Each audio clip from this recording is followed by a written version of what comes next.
Unsafe model அப்படின்ற ஒரு விஷயத்தை எடுத்துகிட்டு வரோம். இங்கே திராவிட மாடல் மக்களின் ஆதரவோடு இருக்கிறது. 2026 200க்கு மேலே ஜெயிக்க போகிறோம். அதற்கு அத்தாட்சியாக ஈரோடு இடைத்தேர்தல் இப்படி பலது இருக்குது. சமீபத்திய கருத்து கணிப்பு 5% கூடியிருக்குன்னு இவ்வளவு கான்ஃபிடண்ட்டாக இருக்கும்போது இல்லைங்க, மக்கள் மாற்றி வாக்களிக்க போகிறாங்க, கூட்டணி மாற்றம் ஏற்பட போகிறது, பலதை பேசுகிறோம். அன்சேஃப் மாடல்ன்ற புது விஷயத்தையும் எடுத்து வைக்கிறோம். ஆனால் காட்டமாக பேசிய இன்னைக்கு வீடியோவில் கொடுத்த முதல்வர் தெளிவாக என்ன சொல்கிறார்? சார், உடனடி நடவடிக்கை எடுக்கிறோம், எல்லா பிரச்சனையும் முடிச்சாச்சு, எல்லார் மேலேயும் கடுமையான தண்டனைக்குரிய விஷயங்களையும் நம்ம கொண்டு வந்து வச்சிருக்கோம், விரைவாக கேஸெல்லாம் முடிக்கணும். அப்புறம் என்ன சார் இது சும்மா வெத்து வார்த்தைகள் அப்படின்னு கடுமையாக சொல்லியிருக்காரு. இதை நீங்கள் எப்படி பார்க்குறீங்க? அது முதலமைச்சர் எந்த அடிப்படையில் அப்படி பேசுறாருன்னு புரியல. அதாவது இன்னைக்கு பாத்தீங்கன்னா மயிலாடுதுறையில 2 இளைஞர்கள், அதாவது 12 மணி நேரத்திற்கு 6 கொலை வீதம். தமிழ்நாடு ஒரு கொலை பூங்காவாக இன்றைக்கு தமிழ்நாடு மாறி இருக்கிறது. தமிழ்நாட்டில் மக்கள் அச்சத்தோடு மக்கள் வாழுகின்ற சூழல் இன்றைக்கு. அதாவது யாருக்கும் பாதுகாப்பு இல்லை, போதை நடமாட்டம் மிகப்பெரிய அளவுல தலைவிரித்து ஆடுது. அப்ப தமிழ்நாடு ஒரு கட்டுப்படுத்த முடியாத சமூக விரோதிகளின் கூடாரமா இருக்கிறதா எதிர்கட்சிகளுடைய குற்றச்சாட்டு. இந்த கேள்வி சேர்த்து வாங்க, எனக்கு அதுதான் நான் கேட்க வரேன். இது நீங்க குற்றச்சாட்டுகளா வைக்கும்போது அதற்கான தரவுகளோட அவங்க சொல்றாங்க. இன்னைக்கு கேஸ்ல கூட அது முன்விரோதம் காரணமா இருந்தது, நாங்க 7 பேரை கைது பண்றோம், அண்ணா பல்கலைக்கழகம் தொட்டு எல்லா கேஸ்லையுமே உடனடி கைதுகள் நடக்கிறது, எஃப்ஐஆர் போடப்படுகிறது, இதற்கு மேல என்ன பண்ணணும்? இல்ல, முதல் தகவல் நீங்க பதிவு பண்றப்பயே நீங்க தீர்ப்பையே எழுதுனா அது என்ன நியாயம்? எதிர்கட்சிகள் அதாவது சொல்றாங்க, நீங்க எதிர்கட்சியா இருந்தப்ப எதிர்கட்சிகள் என்ன அரசியல் செய்வாங்களா அவியல் செய்வாங்களான்னு கேட்டவங்க தானே நீங்க.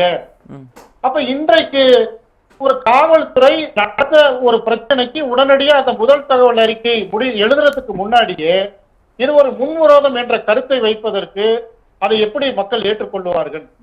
இது மாதிரி பல்வேறு பிரச்சனைகள். அது சாராய பிரச்சனையில தான் இந்த யுத்தம் நடந்திருக்குது, இந்த படுகொலை நடந்திருக்குங்கிறது இன்றைக்கு ஊடகங்கள் வெளியில சொல்லுது.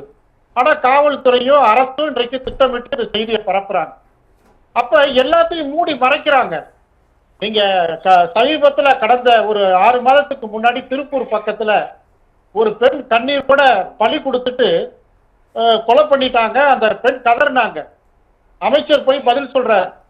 அப்ப அந்த அம்மா சொல்றாங்க, நீங்க எங்களுக்கு ஆற்றல் சொல்லலாங்க, அப்படிதான் பிரச்சனையே இல்லை, ஆனா உயிர் போயிருச்சேங்க, அதுக்கு என்ன செய்ய போறீங்கன்னு கேட்கிறாங்க. இந்த அரசினுடைய சட்டையை பிடித்து உழுக்குகின்ற அந்த வேதனை வார்த்தைகளை இந்த அரசு ஏன் இப்படி மெத்தனமா கவனிக்குதுங்கிறதா புரியல. அப்ப தமிழ்நாடு ஒரு மிகப்பெரிய ஒரு சோர்வை நோக்கி, ஒரு பயத்தை நோக்கி, அச்சத்தை நோக்கி போயிட்டு இருக்குது. சரி, அப்படித்தான் அடுத்த துறைகள்லாம் எப்படி இருக்கு? இன்றைக்கு மருத்துவமனைகளுடைய இன்றைக்கு கவனம் எப்படி இருக்குது? மக்களுக்கு சரியான மருத்துவம் கிடைக்கிறதா? மருத்துவர்கள் இருக்கிறார்களா? ஏழை எளிய மக்கள், அடித்தட்டு மக்கள் எல்லாரும் போய் சேர்ற கவனிச்சு நோயை குறைத்து இருக்கிற இடம் மருத்துவமனை. இன்றைக்கு மருத்துவமனை அலங்கோலப்பட்டு எல்லா வகையிலும் சீர்கட்டு இன்றைக்கு மருத்துவத்துறை இருக்கிறது. இன்றைக்கு பள்ளிக்கூடத்துக்கு கூட பாதுகாப்பு இல்லை. ஆயிரக்கணக்கான அரசு பள்ளிக்கூடத்தை பறிபோகிற நிலையில் இன்னைக்கு ஊடகங்கள்ல செய்தி வந்துகிட்டு இருக்குது. அப்ப கல்லூரியிலிருந்து மாணவர்களுக்கும் மாணவிகளுக்கும் யாருக்குமே ஒரு பாதுகாப்பு இல்லாத ஒரு சூழ்நிலையில இன்னைக்கு கருத்து கணிப்பெல்லாம் போட்டு திமுகவுடைய வாக்கு வங்கிகள் அதிகமாயிருச்சு அப்படின்றது ஒரு திட்டமிடப்பட்ட நாடகம். திமுக மக்கள் மத்தியில ஒரு மிகப்பெரிய சரிவை நோக்கி யதார்த்தமான ஒரு கேள்வி வைக்கிறேன். கரெக்ட், நீங்க சொல்லக்கூடிய சர்வேக்கள் அப்படி சொல்லுதுன்னு சொன்னாலும் திரும்பி பார்க்கும்போது ஈரோடு இடைத்தேர்தல் நீங்க சொன்னது இப்பதான் நடந்திருக்கு, நீங்க 6 மாதங்களாக சொல்றீங்க. அப்ப மக்கள் அந்த இடத்துல அதிகப்படியான வாக்குகள்லாம் கொடுத்து ஜெயிக்க வச்சிருக்காங்க. இல்ல, அதாவது களத்துல யாருமே இல்லைங்க, ஒரு சரியான எதிரியே இல்ல. நம்ம நிந்திருக்கலாமேன்றதான கேள்வி. அதாவது கடந்த ஈரோடு இடைத்தேர்தல் எப்படி நடந்துச்சு? ஒரு பட்டியல அடைச்சு வச்சு என்னென்ன பண்ணாங்க? அறுக்க தெரியாதவங்களுக்கு இடுப்பை சுத்தி 9,000 கருக்கருவா வச்சுக்கிட்டு போற மாதிரி மக்களை போய் எல்லா விருந்தெல்லாம் கொடுத்து அவங்களுக்கு தேவையான எல்லாம் பண்ணி கொடுத்து, இது என்ன சார் வெற்றி? இந்த வெற்றிய எப்படி வெற்றின்னு ஏத்துக்க முடியும்? இன்றைக்கு இப்போ நடைபெற்ற இந்த தேர்தல்ல ஆளே இல்ல, களமே இல்ல. களத்துல நான் வெற்றி அடைஞ்சிட்டேன்னா அதை எப்படி எடுத்துக்கிறதுன்னு புரியல. அப்ப யாருமே திமுகவை இந்த இடைத்தேர்தல்ல எதிர்க்க கூடாது, மக்கள் அவங்களுக்கு ஒரு சரியான பாடம் புகட்டுவாங்கிற அடிப்படையில தான் எதிர்கட்சிகள்லாம் இன்னைக்கு ஒதுக்கி இருக்கிறாங்க. அப்ப ஒரு ஆளுகின்ற கட்சி என்னுடைய மனநிலையை கூட புரிந்து கொள்ள முடியாமல் அது வந்து ஏதோ மாதம் மாதிரி மழை பொழிகிறதா, எல்லாம் சரியா போயிட்டு இருக்கான்ற அந்த சர்வாதிகார மனப்பான்மையோடு நமக்கு மக்கள் ஓட்டு போட்டுருவாங்க. இவங்க சொன்ன தேர்தல் வாக்குறுதிகள்லாம் இங்க பாருங்க, 20% கூட இவங்க முறையா நிறைவேற்றினாங்களா? இல்ல. நீட்டுக்கு ரகசியம் இருக்கிறதா சொன்னாங்களே, நீட்டை விலக்கிட்டாங்களா? கல்வி கடன் தள்ளுபடி பண்ணிட்டாங்களா? இப்படி பல்வேறு கேள்விகள். தமிழக மக்களை ஏமாற்றி வாக்குகளை கவர்ந்து இன்றைக்கு திமுக அரசு இருக்குது. ஆனா அதையெல்லாம் மறந்துட்டு முதலமைச்சர் வசதியா உட்கார்ந்துட்டு எல்லாத்தையும் சொல்றாரு. அண்ணா திமுக டப்பிங் வாய்ஸ் பேசுது, பாஜகவோட குரலை உள்வாங்கி பேசுது அப்படின்னு சொல்றாரு. அப்ப இதெல்லாம் எப்படி ஏத்துக்க முடியும்? சாதாரண கடைநிலை மக்கள் கூட திமுகவை இன்றைக்கு விமர்சனம் பண்றாங்க, தரைத்தளத்துல விமர்சனம் பண்றாங்க. இது ஆட்சியான்னு கேட்கிறாங்க சார். அப்படி ஒரு நிலையில முதல்வரும் சரி, துணை முதல்வரும் சரி, ஆனா சொல்லக்கூடிய ஒரு வாதம் என்னன்னா, சார் தேர்தல் நடந்தால் 200 தொகுதிகளுக்கு மேல் இந்த கூட்டணி ஜெயிக்க போகிறது, ஜெயிக்க வேண்டும், ஜெயிப்பார்கள் அப்படின்ற நம்பிக்கையை சொல்றாங்க. அப்போ களம் வேறு மாதிரி இருக்கும். எதிர்கட்சிகள் ஒன்று பேசிக்கிட்டு இருக்காங்க, இங்க நாங்க 200க்கு மேல அப்படின்ற வார்த்தைகள் நம்ம எப்படி புரிஞ்சுக்கணும்? இல்ல, எந்த அடிப்படையில் அவர் சொல்றாருன்னு புரியல. 200 தொகுதி இவங்களுக்கு எப்படி கிடைக்கும்? மக்கள் தானே ஓட்டு போடணும். ஓட்டு போட்ட மக்களுக்கு என்ன இவங்க பண்ணிட்டாங்க? நிறைவேற்றப்பட்ட வாக்குறுதிகள் எத்தனை, நிறைவேற்றாத வாக்குறுதிகள் எத்தனை? என்னென்னமோ சொன்னாங்களே. 2000 மினி கிளினிக் அம்மா ஆட்சியில கொண்டு வந்த 2000 மினி கிளினிக்கு மூடினாங்க. ஸ்கூட்டி, பெண்களுக்கு ஸ்கூட்டி, எவ்வளவோ அதிமுக திட்டங்கள் எல்லாம் இவங்க வந்து மறிச்சிட்டு அம்மா உணவகத்தை கூட சரி பண்ணாம எல்லாத்துக்கும் பெயர் மாற்றம் பண்ணாங்க. கலைஞருக்கு பேனா நினைவு சின்னம் வைக்கணும்னு சொல்றாங்க. இப்படி ஒரு ஆடம்பர அரசாக, விளம்பர அரசாக அதிமுக கொண்டு வந்த திட்டங்கள் எல்லாம் முடக்கி மூடி வச்சுட்டு இவங்க வந்து ஒரு விளம்பரம் பண்றாங்க. இவங்க வந்து ஒரு ஸ்டிக்கர் ஒட்டுறாங்க. இந்த அரசு வந்து ஸ்டிக்கர் அரசாக, விளம்பர அரசாக, பெருமை அடித்துக் கொள்ளுகிற அரசாக தான் இன்றைக்கு இருக்குது. பெண்களின் உரிமை தொகையின் கீழ் பயனாளிகள் எல்லாருமே எங்களுக்கான தூதுவர்களாக இருப்பார்கள், இந்த அரசின் தூதுவர்களாக இருப்பார்கள். 1 கோடிக்கு மேல பெண்கள் அப்படின்னா பெண்களுடைய வாக்கு பிரதானமா திமுக பக்கம் திரும்புது அப்படின்ற வாதத்தை தான் அவங்க வைக்கிறாங்க. அதெல்லாம் ஏற்க முடியாது சார். இன்னைக்கு ரேஷன் கடைகள்ல எந்த பொருளும் கிடைக்கல. மக்களுக்கு ஏதோ 1000 ரூபாய் கொடுத்துட்டோம் அப்படின்னு சொல்லி அந்த தேர்தல் வாக்குறுதியில சொன்ன வாக்குறுதியில இதை ஒண்ணுதான் அவங்க பண்ணிருக்கிறாங்க. இந்த 20%க்குள்ள அது வரலாம். ஆனா அதெல்லாம் இவங்களுக்கு வாக்க மாறுமா? அதை ஒரு பக்கம் அறிவிச்சுட்டு இன்னைக்கு மின் கட்டணத்திலிருந்து, சொத்து வரியிலிருந்து எல்லா வரியும் உயர்த்திட்டாங்க. 1000 ரூபாய் கொடுக்குறோம்னு சொல்றாங்க. இன்றைக்கு டாஸ்மாக் மூலமாகவும் மக்கள்கிட்ட இருந்து கொடுக்கிற வரிகள் மூலமாகவும் இன்றைக்கு மக்களுக்கு மிகப்பெரிய சுமைதான் ஏற்பட்டிருக்குது. தனி மனிதன் ஒவ்வொருத்தருடைய தலையிலேயும் கடன் ஏறி இருக்கே தவிர கவலை தீர்ந்த மாதிரி எந்த இடத்துலையும் இல்ல. அதிமுக செய்த தவறுகளை திருத்தவே எங்களுக்கு இத்தனை நாள் ஆயிடுச்சு. மாநிலத்தின் உரிமைகளை மத்தியில் அடகு வைத்ததை மீட்டெடுப்பதற்கே எங்களுக்கு இவ்வளவு நாள் ஆயிடுச்சு. நாங்க அதனால மக்கள் எங்களை நல்லா புரிஞ்சுக்கிட்டு இருக்காங்கன்றதுதான் அவங்களுடைய வாதமா இருக்கு. இல்ல, கரெக்ட். மக்கள் நல்லா புரிஞ்சிருக்கிறாங்க. திமுக அரசு 4 வருஷமா ஏமாத்தி ஓட்டிக்கிட்டு இருக்காங்கிறத மக்கள் நல்லா தெளிவா புரிஞ்சிருக்கிறாங்க. அதனால திமுக இன்னைக்கு வேலை இல்லை. ஏன்னா அதிமுக ஆட்சியில மக்கள் எப்படி பயனடைஞ்சாங்க, மக்கள்கிட்ட எப்படி அந்த திட்டங்களை கொடுத்தாங்க. இன்னைக்கு வந்து தூர் மராமத்து பணியிலே இருந்து விவசாயிகளுக்கான அந்த துணையா இருந்த அந்த நிலையில இருந்து எல்லா வகைகள்லயும் அதிமுக அரசு மக்களுக்கு துணையா இருந்தது. 36,000 கோடி கொரோனா காலத்துல வேலை செய்யாத மக்களுக்கு அந்த அளவு உதவி செஞ்சாங்க. அப்ப அந்த அரசெல்லாம் பார்த்துட்டு இந்த அரசு 4 வருஷமா இருக்கிற நடைமுறை சிக்கல்களை பார்க்கிறப்ப எல்லாத்துக்கும் பாஜக நோக்கி கையை நீட்டுறாங்க. மத்திய அரசு நிதி தரணுங்கிறாங்க, ஆளுநரை நீக்கி கையை நீட்டுறாங்க. அப்படி ஆளுநர் எதிர்ப்பு அரசியல், ஒன்றிய அரசு எதிர்ப்பு அரசியல், இப்படிதான் இவங்க ஓட்டுறாங்களே தவிர இந்த 4 ஆண்டு காலமாக மக்கள் பணி எதுவுமே நிறைவேறலைங்கிறதா உண்மையான முதல் கட்ட கருத்தை எடுத்துக்கிறேன் சொன்னாங்க. அதிமுக வந்து பாஜகவுக்கு அடிமையா இருக்குன்னு சொன்னாங்க. 11 மருத்துவக் கல்லூரி, 7.5 சமூக நீதி உள்ஒதுக்கீடு எல்லாமே அதிமுக காலத்துல எடப்பாடி கொண்டு வந்ததுதான். திமுக 4 ஆண்டுகள்ல பேர் சொல்ற மாதிரி ஒன்று சொல்லுங்க. இதை கொண்டு வந்து போராடி இதை வாங்கிட்டு சொல்ல முடியுமா? நாங்க எல்லா கல்லூரிக்கும் கொடுத்துட்டோம். ரைட் சார், நீங்க பிக்சர்லயே இல்ல, எங்க திமுக இந்த பக்கம் போட்டியிடுவதே மத்திய பாஜகவோட தான்.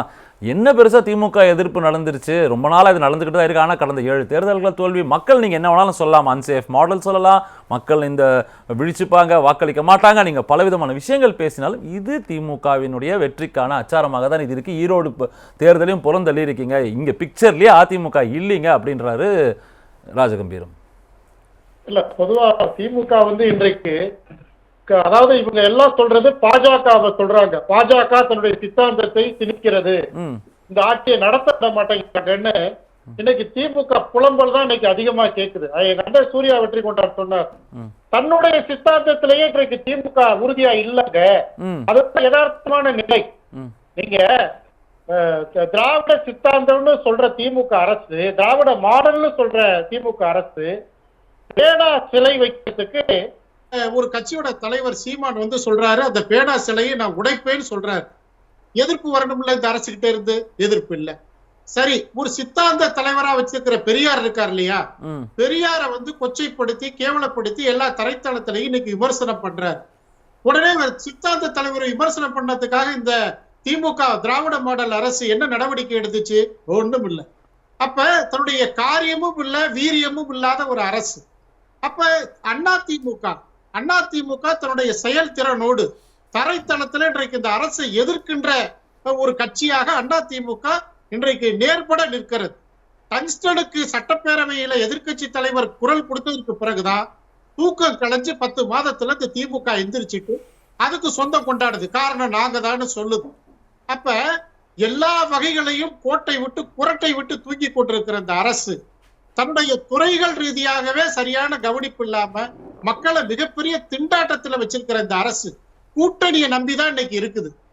நாங்க வந்து எல்லா தேர்தல்களையும் இருக்கிற கூட்டணி வந்து பாருங்க, எங்கள்கிட்ட இருக்கிற கூட்டணி செதறாம இருக்குது, இதுதான் எங்களுக்கு வெற்றின்னு சொல்லி கூட்டணியை நம்பி திமுக இருக்குது. யதார்த்தமான நிலை, திமுக தன்னுடைய திறனை இழந்து விட்டது. அது காரியமும் இல்ல, வீரியமும் இல்ல. இன்னைக்கு முழுக்க முழுக்க கூட்டணியை நம்பி இன்னைக்கு நிக்குது. ஆனா அதிமுக அப்படி இல்ல. சொந்த பலத்துல அதிமுகவை ஏற்கின்ற எந்த கட்சிகளோடு கூட்டணி சேர தயாரா இருக்குது.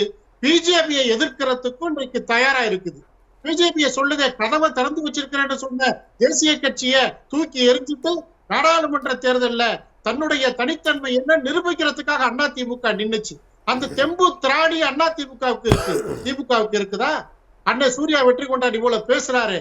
தமிழ்நாட்டுல 4 ஆண்டுகள்ல நீங்க என்ன சட்ட காலரை தூக்கி விட்டுட்டு இந்த மக்கள்கிட்ட போய் நான் பெருமையா சொல்ற அளவுக்கு இந்த அரசு என்ன பண்ணுச்சு?